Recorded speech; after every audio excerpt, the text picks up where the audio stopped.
Hello and welcome to episode 7 of my Minecraft series. I have something planned for today, and that something involves a bit of danger.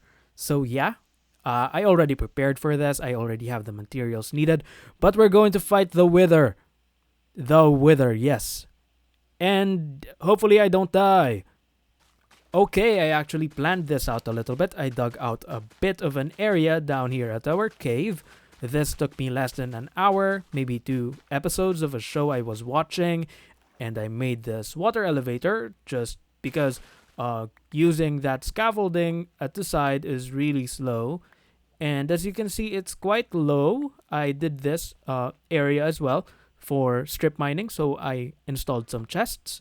I might use this strip mine, maybe not, who knows. But I've never used a bow before in this playthrough, so I need a bow. So yeah, I'll just take some powerful ones, or the most powerful ones from my skeleton farm. And here are the materials that I've prepared for this wither fight. And I decided I might as well make another area for the wither fight. I'm not really sure what to expect. It's my first time fighting the wither. But I prepared a few golems to aid us along the way.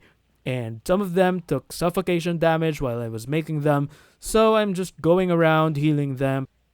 And here is uncut footage of me fighting the wither. I was watching a video while doing this, so I did not record myself talking. But yes, this will be uncut footage of me fighting the wither for the very first time ever. Like ever, not just in this playthrough, but ever. So I don't really know what to expect. And this is also my first time using a bow and arrow, or at least hitting something with a bow and arrow. Oh my gosh, I can't speak today.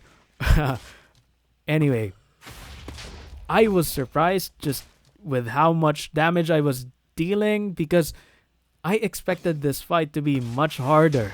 Yeah, there really isn't much to say. I expected this fight to last longer. I expected the wither to kill me a few times. I expected a lot more iron golems to die. So, yeah, I got a bit overconfident and went in there. And then I got a bit too scared and went inside or away from the wither a bit too much. So, yeah. But things will end up working out somehow. Like, sorry for the spoilers, but I killed the wither, or at least my iron golems did. Like, look, while I'm running away, the wither is losing so much health. Like, I did not even need to be there. And it's over. The fight is over. Yeah, that's it. I was just so shocked. It was just very anticlimactic. I ended up doing this. Just looking at the camera. Just because, I felt like it really, really, really aligned with what I was feeling. But I got what I needed. I got the nether star. I wanted to get a beacon so bad because I'd never used one before, or at least got one legitimately. So, yeah, that's it for the wither fight. And in the distance, you can see my lighthouse, my pride and joy. And of course, we need obsidian and glass for the beacon. I don't have enough glass, so don't tell the owner of the lighthouse, but I'm going to take a few glass from here and there, glass blocks.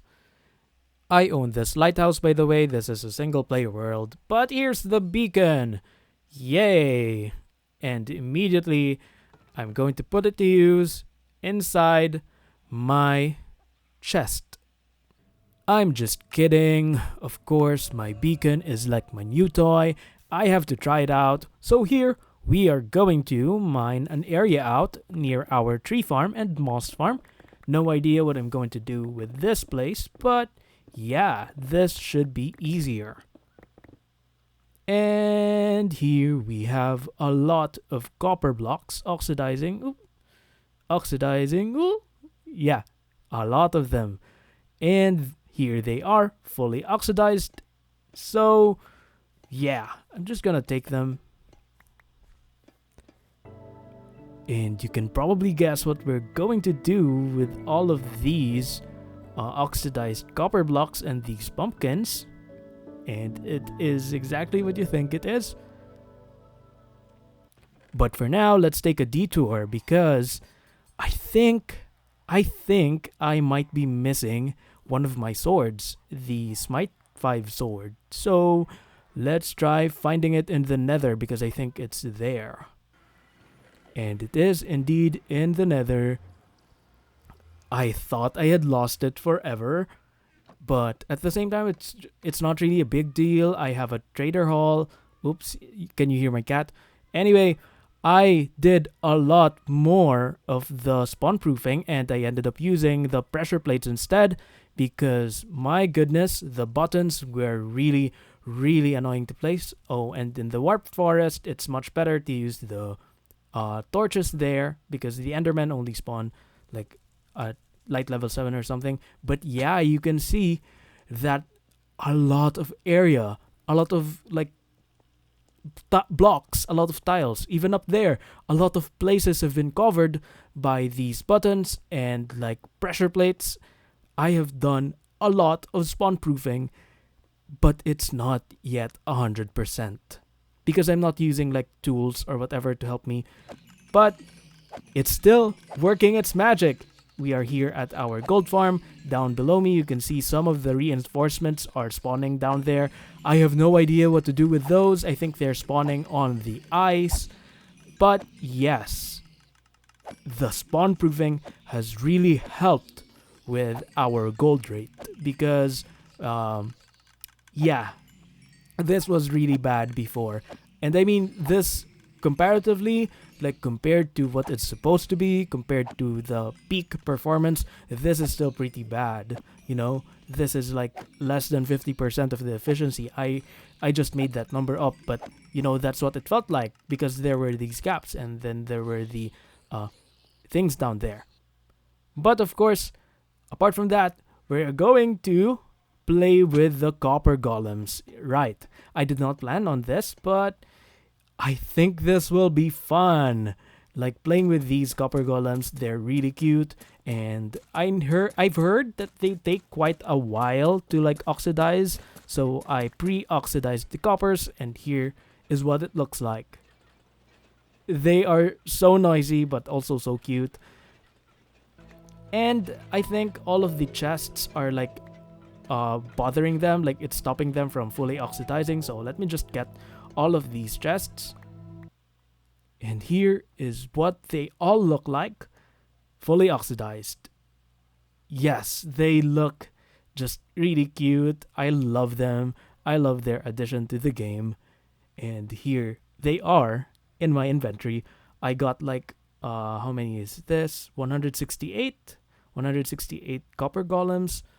But we aren't going to play around with the copper golems just yet. I want to use them with my storage system, but I don't want to make my storage system yet. Right, because I want this world to be like my forever world. Hopefully, I'll play this game for a long time. Honestly, once I get a job, I'll probably like have to cut down on the hours like tenfold, I think, because I play a lot. I've been playing a lot recently, but I feel like even 2 hours per week would be a miracle once I get a job. Anyway, yeah, I want to make this my forever world, and I kind of want to reduce all of the time that I will spend removing my builds, moving things around. So I kind of want to make my storage system not really final, but in a place that would not interfere with any future builds that I would want to make. So yeah, that's kind of a tough call. So I'm not doing that at all. I'm not going to make my storage system yet. But I wanted to talk about something else actually for this episode because this feels quite short for me with the video. But at the same time, I've been doing a lot of work with my spawn proofing. That took me like days, and only for this week because I've been spawn proofing for like 2 weeks, 3 weeks already.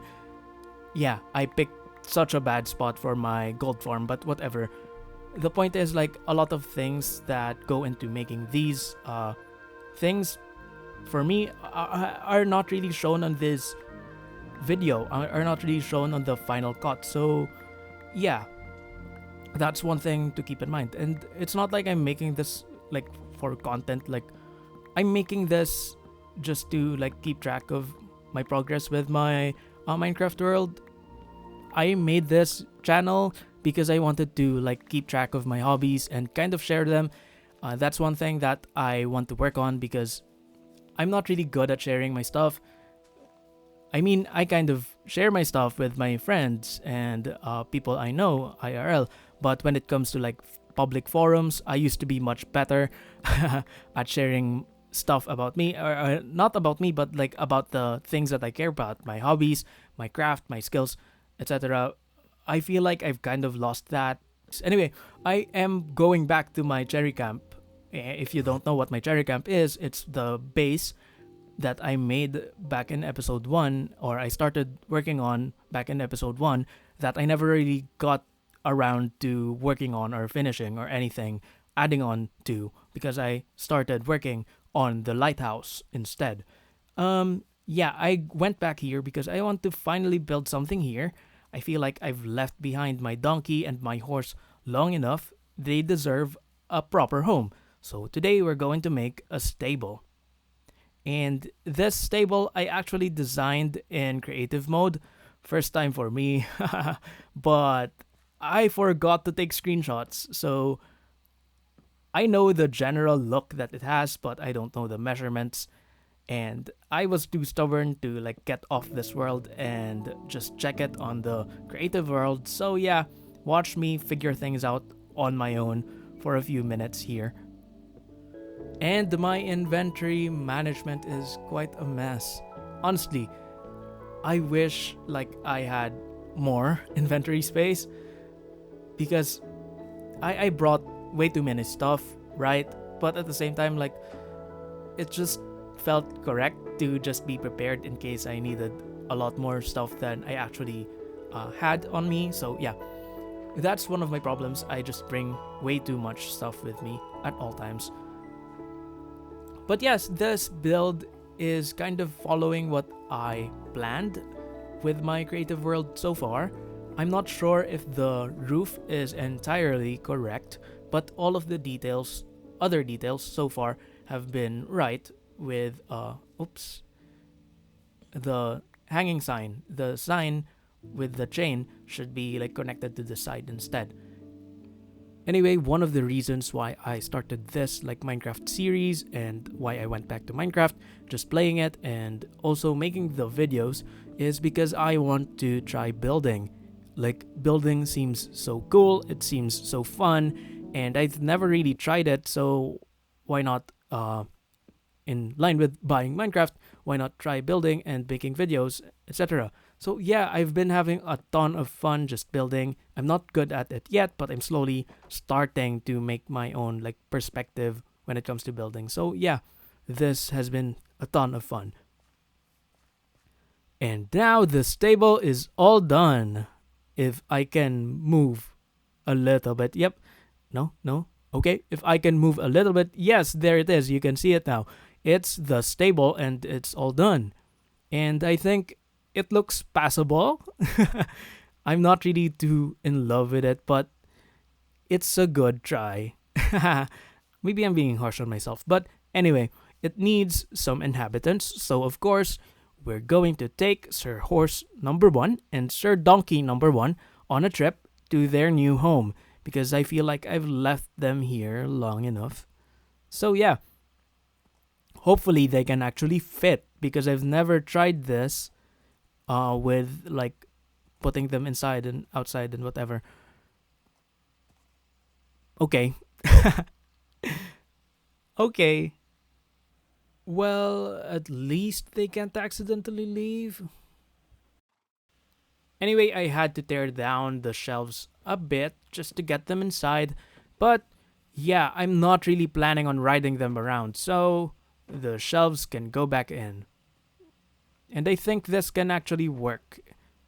I think Sir Horse number 1 at the very least can go outside if I want him to. So yeah, this is kind of a success. Just ignore the floating oak fence. But yeah, the stable is stable.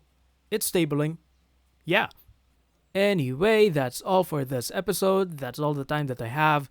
And honestly, it feels like I've done a lot, but at the same time, watching this video while editing, it feels like I haven't done much. But I've done a lot. I really expected the Wither fight to take up most of the episode, but it was easy.